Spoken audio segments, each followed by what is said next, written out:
Oh, good afternoon to you. I hope everybody's all right. Today's Monday again. A bit overcast today, innit? But there we are. A bit cooler. But we stay dry.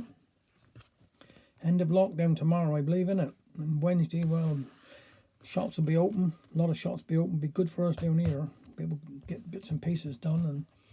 But stay safe. That's all I can say, really. Stay there and stay in. Stay safe. Look after yourselves. All right. Now I'm going to do another Liz Arman here today, and this one's going down St Ives. Me and Alfred decided that we would have a bit of outing this fine weather and have a trip down St Ives. We planned that we would go down on the train, because that's a lovely little ride, then have a bit dinner in Colonel's Calf and have a Arts ice cream for our afters, then catch a bus home. The ride down St Ives in the train was beautiful, and as we rode into St Ives was looking a picture. I said to Alfred, I'd really fancy a crab sandwich for my dinner. We haven't had a bit of crab for ages, have us? St Ives was lovely, well, it always is, but it was teeming with people. We didn't know where they could have all come from. They were like millions everywhere. Then we looked for Colonel's Calf and couldn't find them. The street was full of surf shops, whatever they are. Gift shops, food shops, pasty shops, craft shop, but no Colonel's. That's a borough life, I said to Alfred. We'll have to have a look towards the front, says he. We'll have to find somewhere soon, Sarah Ann, because my innards are cloman. Alfred always thinking of his stomach, but when we had a look on how much a crab sandwich would cost, we were frightened to death. Do you know they was asking as much for a crab sandwich as Alfred used to get for doing a week's work? We aren't paying that, I said. We'll find Arts and have ice cream. Then that'll push us on for a bit, and then we'll have a bit of walk round and find a seat, because my feet are killing me. Well, all the seats were full with people clunking past us for dear life. That's before the seagulls would take them out of their hands, suppose. And what's more, there wasn't no Arts ice cream. They'd gone too. What are us going to do, Sarah Ann? Asked Alfred. I'm getting leery for want of food. This is what we'll do, I answered, and I dug in my bag and found a bar of chocolate. No good going anywhere with Alfred without a bit of something in my bag for a standby for him. Clunk that. Then we'll go and catch a bus home again, and when we get to Newlyn, we'll go up Coombe to Arvis and get a bit of crab and make our own crab sandwiches. So that's what we done.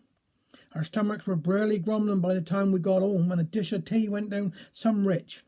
As he watched me making the sandwiches, Alfred started laughing and said to me, do you remember the crab that we had to boil when we lived out long when we were first married?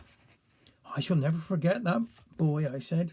Well, what happened was, Alfred had been given this lovely get crab when he was down along, brought home to cook.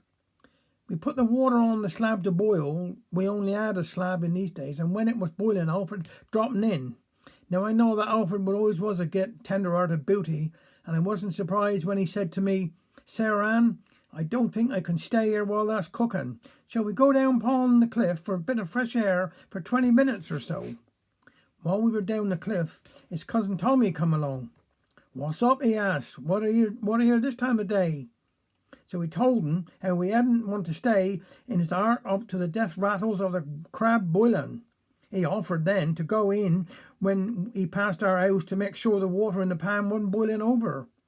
When we got home to take the crab up, we found something had happened to the crab. It had disappeared. Back and forth we pulled the ladle in the water, but no crab. That nibber, that's that Tommy playing tricks, said Alfred. Suppose he'd think that's funny. He took 'em as a joke, but if he don't bring 'em back Mara, I shall give him joke sure enough. Well, we didn't see no sight nor sign of Tommy next day, and come tea time I went to the cupboard under the stairs to get coal to make up the fire in the slab. Our house was so small that was only place that we could keep the coal, and as I pushed the shovel in I heard this screeching sound. I tell you, I was up on that kitchen table faster than a goal can. You know what I mean. I moved quick. I yelled for Alfred. Alfred, here at once. We got rats and mice in the cupboard, and I'm afraid of my life of they. Like a hero, Alfred grabbed the shovel and poker and looked inside. You be careful, I called. Rats can be ferocious creatures if they are attacked. Then Alfred started to back out from under the stairs. Here's your ferocious creature, Sarah Ann, he said, and there on the shovel was this crab, still alive. That's the crab that crawled out of the boiling water over the hot slab and found his way to the cupboard and got on top of the coal. Poor get thing, said Alfred. I haven't got the heart to boil 'em again, Sarah Ann. Have you? I shook my head. No, Alfred, I told him. Shall we give him another chance and put him back? He went straight away and got a pail, and we took the crab down Sandy Cove and we dropped him in the sea. Mind you, that hadn't put us off eating crab. We barely enjoyed our crab sandwiches after our trip to St Ives. We couldn't have Art's ice cream, so we made do with a slice of thunder and lightning. Perhaps we'll go down St Ives again in the winter. Look, thanks very much.